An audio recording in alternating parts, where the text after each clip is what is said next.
여호와의 큰 날이 가깝도다. 가깝고도 빠르도다. 여호와의 날의 소리로다. 용사가 거기서 심히 울며 우는도다. 그날은 분노의 날이요 환난과 고통의 날이요 황폐와 패망의 날이요 캄캄하고 어두운 날이요 구름과 흑암의 날이요 나팔을 불어 경고하며 견고한 성읍들을 치며 높은 망대를 치는 날이로다. 아멘. 오늘 말씀은 하나님께서 남유다 백성들에게 장차 다가오는 여호와의 날이 어떤 날이 될 것이다 하는 것을 가르쳐 주시는 말씀입니다. 우리가 보통 여호와의 날이다 하면은 그 이름부터 그런 것처럼 뭔가 좋은 날들을 그렇게 기대할 것 같은데요. 그러나 우리의 기대와는 다르게 아주 다른 날이 될 것이다. 다른 종류의 날이 될 것이다 하기 때문에 하나님께서 이 날들에 대해서 말씀해 주시는 겁니다. 어떤 날이 될 거라고 말씀을 하십니까? 14절 말씀을 보면 여호와의 큰 날이 가깝도다. 가깝고도 빠르도다. 여호와의 날의 소리로다. 용사가 거기서 심히 슬피 우는도다 하였습니다. 하나님께서 정하신 어떤 날, 성경에서 말씀하는 것은 여호와의 큰 날이라고 하는 것이죠. 그 날이 점점 하루하루 다가오고 있는데 빨리 다가오고 있다라고 하는 것이에요. 마치 적군들이 말을 타고 달려오는 것처럼 그렇게 빨리빨리 다가오고 있는데 그 날에는 정작 그 날이 되면 어떤 소리가 들릴 것이다 라고 말씀을 하시는 거예요. 어떤 소리입니까? 전쟁에 능한 용사, 강한 용사가 슬피 우는 그러한 소리가 들린다. 전쟁에서 졌기 때문에 고통 가운데서 우는 그러한 소리겠지요. 여호와의 큰 날이라고 하면 백성들이 즐거워하는 찬양이 있고요. 어린아이들도 막 즐거움과 기쁨 가운데 제잘거리는 소리가 여기저기서 막 들리는 그러한 날이 되어야 될 것 같은데요. 그런 소리는 들리지 않고 용맹했던 용사가, 힘 있는 용사가 그 자리에 철푸덕 주저앉아서 울고 있는 그러한 모습, 울음소리만 가득하다라는 것입니다. 용사가 이렇게 울고 있을 정도면 다른 사람들은 어떻겠습니까? 말할 것도 없지 않겠어요? 그래서 하나님께서는 여호와의 그날, 여호와의 큰 날에 용사가 주저앉아 울고 있는 이 모습을 보여주신 다음에 그 다음에는 그 날의 이름들을 여러 가지로 붙여서 우리에게 보여주고 있습니다. 마치 우리가 날짜들을 얘기할 때 월요일, 화요일, 수요일 이렇게 이름을 붙여서 말하는 것처럼 하나님께서 그 여호와의 날에 대해서 다른 이름들, 어떤 성격들을 그렇게 부여하시는 모습들을 우리가 15절 말씀에서 볼 수가 있어요. 그날은 분노의 날이요 환난과 고통의 날이요 황폐와 패망의 날이요 캄캄하고 어두운 날이요 구름과 흑암의 날이다 이렇게 말씀을 하십니다. 왜 여호와의 날을 이렇게 여러 가지로 말씀을 하시는 걸까요? 딱 한 가지로 말씀하기에는 부족하기 때문에 그런 것 아니겠어요? 여러 가지로 복잡한, 여러 가지로 다양한 일들이 백성들에게 임하고 하나님의 분노가 아주 철저하게 그들에게 내릴 것이다 하기 때문에 이게 그저 한마디 말로 끝나기에는 다 표현이 안 되는 것입니다. 그래서 여러 가지로 나오는데 그 중에 가장 먼저 나오는 것이 분노의 날이라는 것입니다. 하나님께서 가지고 계신 그 분노를 남유다 백성들에게 이 전쟁 가운데서 쏟아 부으시는 것이죠. 하나님께서 즐거운 잔치를 베푸시는 게 아니에요. 분노를 나타내시는 거예요. 그래서 예전에는 이스라엘 백성들이 하나님의 성전을 찾아가서 예루살렘에 있는 성전을 찾아가서 거기서 자기가 지은 죄를 속죄 제사를 드리고 하나님께 용서를 받고 나오는 기쁨이 있었어요. 내가 이제는 그 마음이 무거웠더니 죄로 인해서 마음이 고민되어 심히 괴롭더니 이제 하나님 앞에 나가서 죄 용서함을 받았다.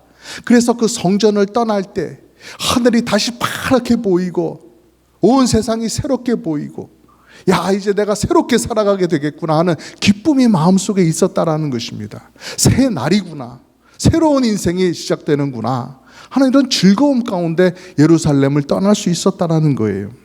그 가벼운 마음이 있었죠. 그러나 이제는 그렇지 않다는 것입니다. 고통의 날이라고 하는 것입니다. 하나님의 분노가 쏟아지는 고통의 날, 흑암의 날, 캄캄한 날이라는 것입니다. 눈앞이 캄캄한 날. 그리고 그 고통이 그 남유다 백성들에게 현실적으로 육체적으로 눈에 보이도록 나타나는 그 모습은 바벨론 군대가 몰려와가지고 예루살렘 성벽을 무너뜨리고 거기 안으로 진입하여서 집들과 포도원과 밭을 다 쑥대밭으로 만들어버리고 사람들은 포로로 잡아감으로 해서 실제적으로 그들에게 이루어졌다라는 것입니다. 또 16절에도 말씀하시죠. 나팔을 불어 경고하며 견고한 성읍들을 치며 높은 망대를 치는 날이로다 하였습니다. 전쟁터에서 막 나팔 소리가 울려 퍼지는 것이죠. 이때는 어디 남유다 군대의 나팔 소리겠어요? 바벨론 군대의 나팔 소리겠죠. 그리고 성벽을 깨뜨리기 위해서, 여러분 영화 같은 데서 많이 보셨죠? 큰 전봇대 같은 단단한 그런 나무들 가지고 성문을 계속 쿵쿵 치잖아요. 그러면 성문이 견디다 못해서 이제 부서지고 깨지고 그 안으로 군사들이 들어가는 것이죠. 그리고 성벽 위에 높은 망대들이 이렇게 귀퉁이마다 이렇게 망대들이 있습니다. 더 높은 곳에서 적들을 공격하기 위함인데요. 그러나 이제 저 멀리서 바벨론 군사들이 그 망대를 향해서 집중적으로 비처럼 화살을 쏘아대는 그러한 모습들, 이 모습들을 그리고 있는 것이에요.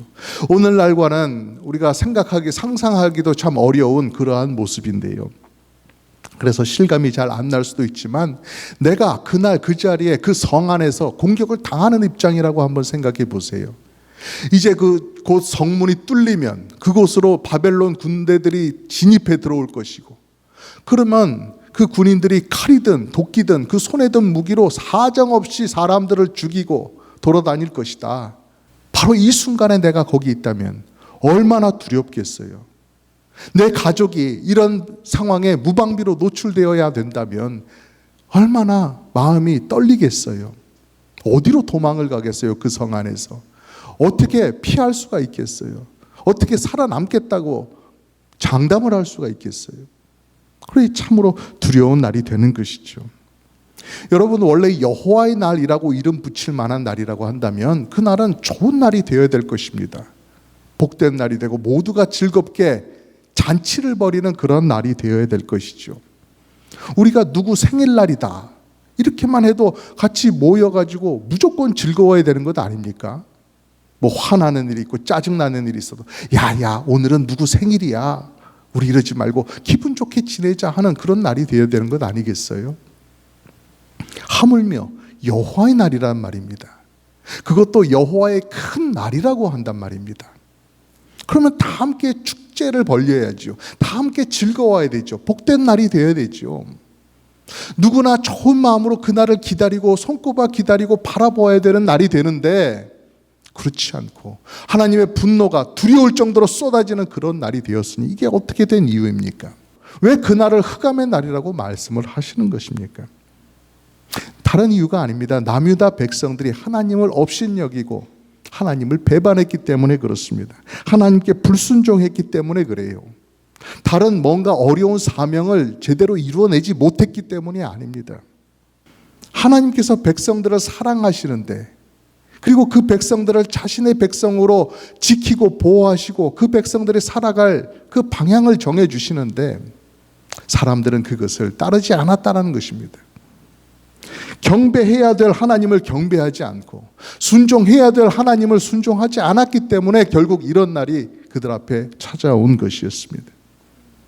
하나님께서는 백성들을 사랑하셨죠. 그 백성들이 하나님 앞에 떠나가면서 하나님을 등지면서 하나님의 말씀을 순종하지 않아도 하나님은 기다려 주셨습니다. 얘야 돌아와라. 그렇게 하면 안 된다. 그렇게 하면 너는 불행해진다. 복된 자리로 돌아와라. 내 앞에서 예배하는 자리로 돌아와라. 내게 돌아와라 라고 하나님은 계속해서 말씀하셨습니다. 선지자를 보내셨어요. 그러나 사람들은 그 선지자의 말도 듣지 않았죠. 선지자들의 입을 막아버리거나 선지자를 죽이곤 했습니다. 하나님께서는 그렇게 참고 또 참으시고 기다리고 또 기다리셨는데 백성들은 달라지지 않았습니다. 돌이키지 않았습니다. 그러다가 결국 이렇게 그 좋으신 하나님께서 그 하나님조차도 이렇게 분노를 쏟아낼 수밖에 없는 이런 날이 오게 만들고야 말았던 것이죠. 남유다 백성의 불순종에 이 이유가 있는 것입니다. 여러분, 그러니 백성들의 어리석음, 악함, 이런 것들은 얼마나 기가 막힐 일입니까? 백성들에게 분명히 말씀하시는 하나님, 복된 길은 이러한 것이다 라고 말씀해 주시는 그 하나님을 버려버리고 자기도 잘 알지 못하고, 그리고 실제로 없는 존재인 그런 존재를 찾아가서 신이라고 얘기하면서 그 앞에서 내게 복을 주십시오라고 간구하는 그러한 인생들, 그러한 사람들의 모습, 도저히 이해가 안 되는 것이죠. 이해를 하려고 해도 이해가 되지 않는 그러한 어리석음입니다. 악함입니다. 하나님께서 주시는 복을 화로 바꾸어 버리는 이러한 사람들, 이러한 사람들을 오늘 말씀 가운데서 보면서 우리의 가정, 우리의 교회를 생각하지 않을 수가 없는 것입니다. 여러분, 내가 지금 누리고 있는 이 환경, 내 옆에 있는 사람들, 우리 교회, 늘 보기 때문에, 늘 만나기 때문에 평범해 보이지만 사실 이것은 하나님께서 우리에게 주신 특별한 선물이에요. 하나님께서 주신 귀한 것들이란 말입니다.